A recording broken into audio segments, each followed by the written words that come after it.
The war was finished, but for many Japanese people stuck on far-off islands in the Pacific Ocean, the word finished didn't mean much. The loud planes no longer buzzed in the sky. The big Navy guns stopped dropping bombs that lit up the night with fire. But the quiet that followed, it was scary. Felt like something bad was still coming. For the women living in a tiny village on the island, giving up to the enemy was its own. They didn't know what would happen, but they were sure it would be terrible. For months, frightening stories had spread through the village fire. Japanese soldiers, tired, ran through the thick jungle near the village. As they passed by, they whispered warnings to anyone who listened. "The Americans are coming," they said. "They won't be kind. If they catch you, they'll take everything, your safety, your honor, your life. It's better to die than let them take you." The women heard these words over, and they sank deep into their hearts. Big signs posted around the village said the same thing, written in bold letters. "The Americans are cruel. They have no honor. Dangerous." These signs were everywhere, and they made the women feel like there was no hope. Mothers, worried for their daughters, told them to hide sharp knives under their clothes, just in case they needed themselves, or worse, to end their shame. Grandmothers, with their voices low and serious, spoke quietly to the women, saying that the only way to keep their honor was captured. The women in the village were terrified. They had heard so many awful stories about what this would do. They believed that capture meant pain, shame, and loss of everything they held dear. Every day, they lived with this fear, waiting for the moment when the end would come. The village was small, with simple houses made of straw, now crumbling from the war. The air smelled of salt from the nearby ocean, and the jungle around them was thick with green leaf vines. The women tried to go about their daily tasks, cooking, caring for children, mending clothes, but the fear was always there, like a heavy stone in their chests. When the American soldiers finally arrived, the women felt their hearts stop. The sound of heavy boots crunching on the dirt village. The women ran to a broken-down building, a small storehouse where food and supplies. The walls were cracked, and the roof had holes where rain leaked through. Inside, it was dark and smelled of damp wood and dust. The women crowded together, their bodies pressed close, holding their children tightly. Some held babies who were too young to understand that, while others clung to older children who looked up at their mothers with wide eyes. These weren't people from a storybook or a faraway land. They were real Japanese women, wives of farmers who worked the fields, widows whose husbands had war, and young daughters who were barely grown. Their clothes were worn and torn, their faces tired from weeks of hiding in caves and forests to escape the fighting. They shook with fear as the sound of boots got closer, and they heard men's voices shouting in a strange language they couldn't understand. It was English, but to them it sounded like a code that carried only threats. The door of the storehouse creaked open, slow and heavy. A beam of bright sunlight poured into the dark, dusty room, making the women blink and squint. A tall figure stood in the doorway, blocking some of the light. It was an American soldier, his helmet tilted low over his eyes, his gun hanging loosely across his shoulder. He didn't point it at them, but the sight of it made the women's hearts race. Behind him, more soldiers moved through the village, their footsteps steady and sure. The women froze, their bodies stiff with fear. They pressed themselves against the rough wooden walls of the storehouse, as if they could sink into the wood and disappear. Their eyes were wide, watching every move the soldier made. They waited for him to shout, to grab them, to do something terrible. The soldier spoke, his voice loud in the quiet room. He said something in English, then said it again, even louder. The women didn't move. They didn't understand his words, and they were too scared to even breathe loudly. Then, a man stepped forward, a Japanese man who spoke English. He was a translator the Americans had brought with them. His voice was calm but firm as he repeated the soldier's words in Japanese. "You are prisoners now. You will not be hurt. Stay together. You food." The women heard the word, "leave them." How could they? Everything they had been told, by their soldiers, their leaders, the signs on the walls, said the Americans were monsters who would hurt them, shame them, and take everything they had. They stood still, clutching their children, waiting for the moment when the kindness would turn into a trick. The soldier in the doorway stepped back, and the women were told to come outside. Slowly, they walked into the bright sunlight, blinking as their eyes adjusted. Their clothes were dirty and torn, their hair messy from weeks of hiding in caves and jungles. Some carried babies, who were quiet, sensing their mother's fear. Others held the hands of small children, who looked around with big eyes, not understanding what was happening. The women expected the soldiers to grab them roughly, to laugh at them, or to do something even worse. Every part of their bodies was tense, ready for the moment they had been warned about, the moment when they would lose their honor and their dignity. The soldiers stood in a line, their guns lowered to the ground. They didn't come close. They didn't touch the women. Instead, one soldier walked forward and placed a bucket of water on the ground, then stepped back quickly. Another soldier set down a wooden box filled with cans of food, already opened with a knife. The translator waved his hand toward the supplies and said, "This is for you. Eat." The women stared at the bucket and the box, their eyes full of doubt. Was this a trick? A test?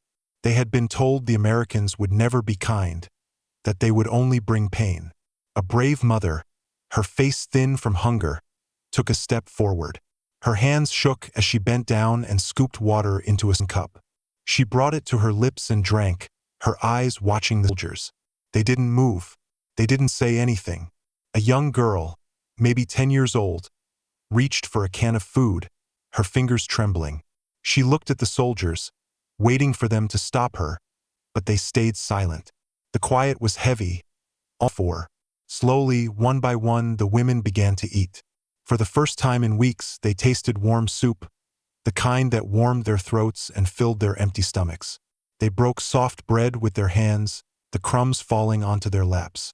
The children ate quickly, slurping the food noisily, their cheeks puffing out as they chewed. Some of the mothers cried as they ate, their tears falling onto the food, mixing salt with the taste of the meal. The Americans stood far away, watched closer. They didn't laugh or shout. They didn't touch the women or their children. The women kept looking at them, waiting for the moment when the kind, but it didn't. When night fell, the soldiers led the women to a small area at the fenced in with simple wire, not a cage, but a place to keep them together. The ground was hard and dusty, but the soldiers brought blankets, folded neatly in piles. The women hesitated, looking at the blankets, wondering if taking them meant they owed something in return. One by one, they reached out, their hands slow and careful, and took the blankets. They wrapped them around their children, who were shivering in the cool air. The soldiers stood at the edges of the area, their backs half turned, looking out into the dark jungle, not at the women. They were guarding, not staring.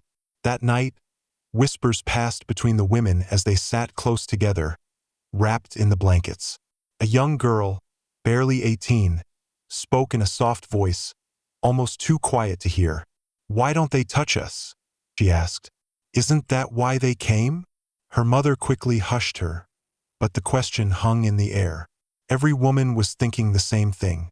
They felt a mix of guilt and relief in their hearts. Everything they had been told, the warnings, the signs, the stories, said the Americans would hurt them, take their honor, and leave them with nothing. But here, under a sky filled with stars they didn't recognize, the soldiers acted differently. They showed a kind of respect the women didn't expect. An older woman named Sachiko held a small rosary in her hand, a secret she had kept hidden since her Catholic grandmother gave it to her years ago. She whispered, "Maybe their God is watching them." Her voice was soft, almost like a prayer. Another woman, her eyes wet with tears, shook her head and said, "Or maybe they're waiting to hurt us later." The hours turned into days, and the soldiers' behavior didn't change. Every morning they brought food, simple things like rice, bread, and cans of soup. They refilled buckets of water clean. Not once did a soldier step too close or cross the invisible line that kept them safe. The women watched them carefully, still waiting for the moment when the kindness would turn into something else, but it never did. One evening, a soldier walked toward the fenced area, carrying a heavy sack. He stopped a few steps away, placed the sack on the ground, and stepped back. The translator walked over and opened it, showing what was inside: brushes, bars of soap, and small pieces of cloth. He spoke slowly, his voice kind but careful. "These are for washing," he said. "They're for you." The women gasped, their hands covering their mouths. Soap and brushes? For them? It seemed too good to be true. Some were too shy or scared to believe it. They thought it might be a trick, a way to make them let their guard down. But one woman, her hands trembling, stepped forward. She picked up a brush, dipped it in a bucket of water, and began to clean her young son's face. The dirt came off and his skin turned pink and clean. The boy giggled, a small, happy sound that broke the silence. It was the first time anyone in the village had heard laughter in weeks. The soldiers turned their heads away, giving the women privacy as washed. The women looked at each other, their eyes wide with surprise. This small act, giving them soap and brushes, felt like a gift they didn't know how to accept. That night, Sachiko sat by a small fire, the flames casting shadows on her face. She took a piece of cloth and a bit of charcoal from the fire. With careful hands, she wrote words that came from her heart. "We were ready to die. We thought the soldiers would take our honor. Instead, they gave us blankets and food. They didn't touch us. I don't understand her will." Her words were simple, but they carried the weight of her confusion and wonder. She folded the cloth and tucked it into her sleeve, keeping it close like a secret. The shock wasn't about cruelty, it was about the lack of it. In a world broken by war, fighting had torn everything apart. Kindness was the strangest thing of all. For these women, the first days as prisoners weren't the nightmare they expected. Instead, it was a confusing kind of care that made them question everything they thought they knew about the enemy, about war, and about how to survive. At sunrise one morning, the soldiers told the women up. They were being moved to a bigger camp, far from the village. The women stood in a row, their children holding onto their hands or clinging to their sides. They tied their few belongings, some clothes, a few small keepsakes, into bundles with old, fraying ropes. The soldiers walked in front and behind, their guns held loosely, not pointed at anyone. The women whispered to each other, their voices low. They were sure that the kindness they had seen in the village would disappear once they reached the bigger camp. They had heard stories of what happened at that, and their hearts were heavy with fear. The road to the camp was dusty and long. Each step felt like walking toward something terrible. The women's sandals slapped against the ground, kicking up clouds of dirt. The jungle was on both sides, thick and green, with birds calling from the trees. The women whispered to each other as they walked. "This is it," one said. "At the big camp they'll take us. Leaders will want something from us." Mothers held their children tighter, preparing for the worst. Daughters kept their eyes on the ground, afraid to look at the soldiers. But when they arrived at the camp, what they found wasn't what they expected. It wasn't a dark, scary prison with chains and bars. It was a group of wooden buildings, some tents, and a small area marked with a sign. The camp was surrounded by a fence, but it didn't feel like a cage. Inside, the prisoners were split into groups, men in one part, women and children in another. The soldiers handed out more rice, cans of milk, and even pieces of fruit, like bananas. The children's eyes lit up. Bananas. They hadn't seen fruit like that since before the war, when life was simpler and food was easy to find. The kids squealed with excitement, reaching for the fruit with small hands. But the women hesitated. Every kind act still felt like a trap. One mother whispered to another, "Be careful. They'll take it all back when they come for us."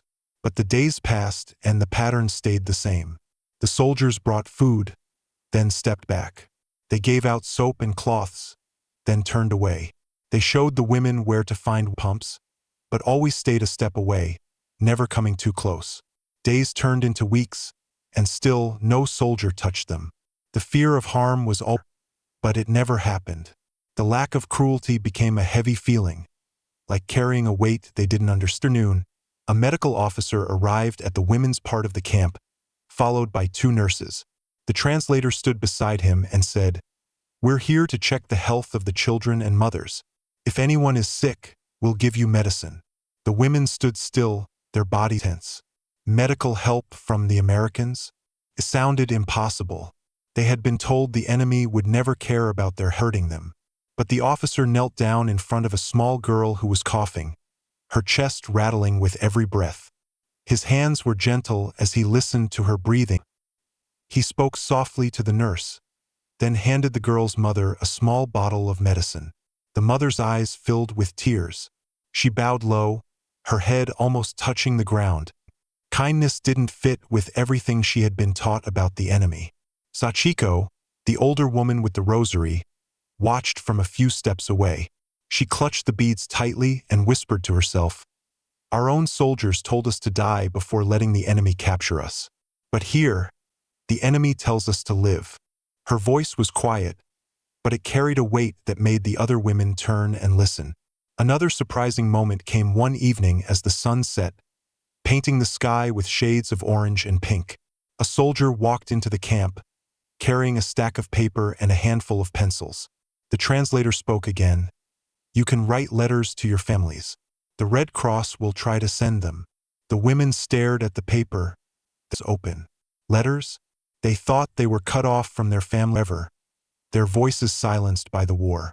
The idea of writing to their loved ones felt like a dream. Slowly, they reached for the paper, their hands shaking. They sat on the ground, using crates or their knees as tables, and began to write. "I'm alive," woman wrote. "Don't lose hope. We're captured, but we're safe." Some women didn't know what to say, so they wrote simple things. Names, dates, or short prayers they remembered from childhood. There were no storybook characters here, no heroes from a tale. These were real women, living through a time of fear and uncertainty. A young woman named Ko sat with her paper, tears dripping onto the ink as she wrote to her mother in Nagasaki. "I thought I'd die in shame," she wrote, "but they haven't touched me. They give us food. Maybe you'll see me again one day." Her handwriting was messy, blurred by her tears, but the words came from her heart. The soldiers collected the letters, folding them carefully and placing them in a canvas sack. The women watched in silence, wondering if their words would ever families. They didn't know if the letters would make it across the ocean, but the act of writing made them feel lighter, like a heavy stone had been lifted from their chests.